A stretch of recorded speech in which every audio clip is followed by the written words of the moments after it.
Merhaba sevgili dostlar. Yeni bölümden selamlar. Umarım iyi bir hafta geçirmişsinizdir. Ustamızın kupaları. Adam destan yazmış resmen. Yeni motorum Yamaha Tenere için üzerinde orijinal yol lastikleri vardı.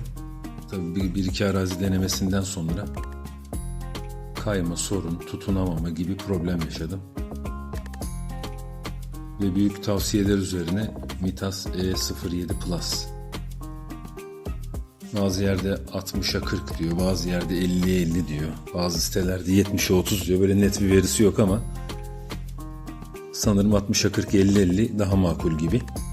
Asfalt ve toprak arazi özelliği. Bunu tercih ettim. Birçok yere sorup araştırmamda da bunu önerdiler. Daha önce kullanmamıştım ben bu lastiği.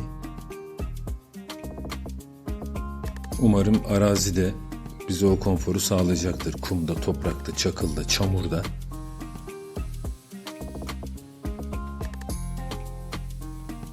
Tabii lastiği bulduk. Lastik işimizi hallettikten sonra Kuşadası'nda motosikletimiz için iyi bir lastik değişimi yapacak yeri araştırmaya başlayınca işte Orçun kardeşimizle yollarımız kesişti. Tavsiye üstüne olunca da bir ziyaret ettim kendisini. Güler yüzlü, profesyonel, temiz, titiz, güzel çalışan bir kardeşimiz, ustamız. Mekanı temiz, güler yüzlü, hizmeti güzel ve yaptığı işçilik de çok temiz. Kupalarındaki ustalığını gösterdiği gibi lastikte de ustalığını gösterdi bizlere.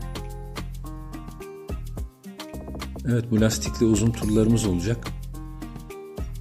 Uzun bir TET rotası yapacağım. Planım öyle, Nisan ayında. Bu lastik bizi üzmez diye düşünüyorum. Hem yüklü seyirde hem de arazi koşullarında. Çünkü üzerindeki lastiklerle ben çok çamurda, kumda kaldım. Tabii kamp yükü de motorun arkasında olunca ağırlık çok fazla oluyor. En ufacık şeyde motor batıyor. Ama bu lastikte edindiğim bilgiler dahilinde sorun yaşamadan keyifli seyir yapacağız.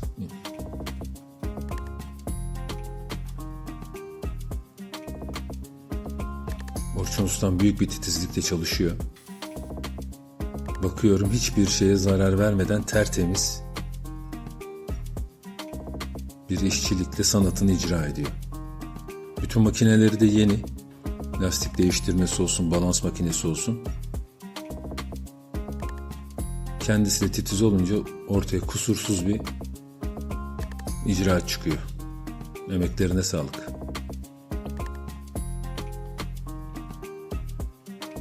Sanayi ortamlarında güvenecek usta bulmak çok zor.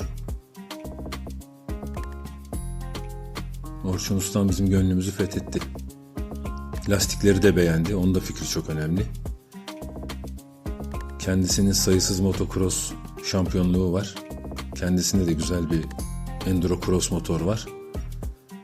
Kendisi de bu lastiği kullandığını ve uzun zamandır memnun olduğunu söyleyince içim daha da bir rahatladı. Gönül rahatlığıyla lastiği takıyorum.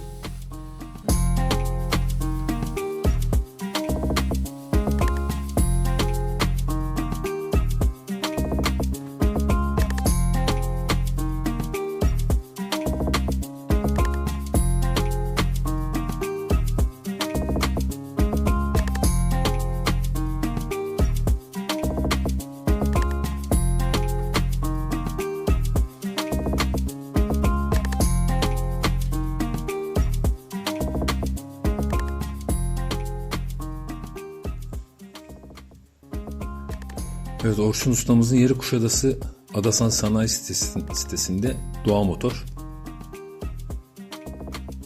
Güvenle, gözü kapalı uğranacak bir mekan. Google haritalarda da tüm iletişim bilgileri vesaire her şeyi var. Oradan da ulaşılabilir kendisine. Emeklerine sağlık. Çok memnun ayrıldım. Umarım lastiklerden de memnun kalacağım. Genel yorumlar, fikirler de bu yönde olduğu için içim rahat. Kendisinin yorumu da öyleydi. Bu anı da sizlerle paylaşmak istedim. Umarım bir fikir olur. Kendinize çok iyi bakın. Sağlıcakla kalın. Mutluluk, sağlık her daim sizlerle olsun. İyilikten, güzellikten ayrılmayın. Sizin de peşinizi bırakmasın. Görüşmek dileğiyle. Hoşça kalın.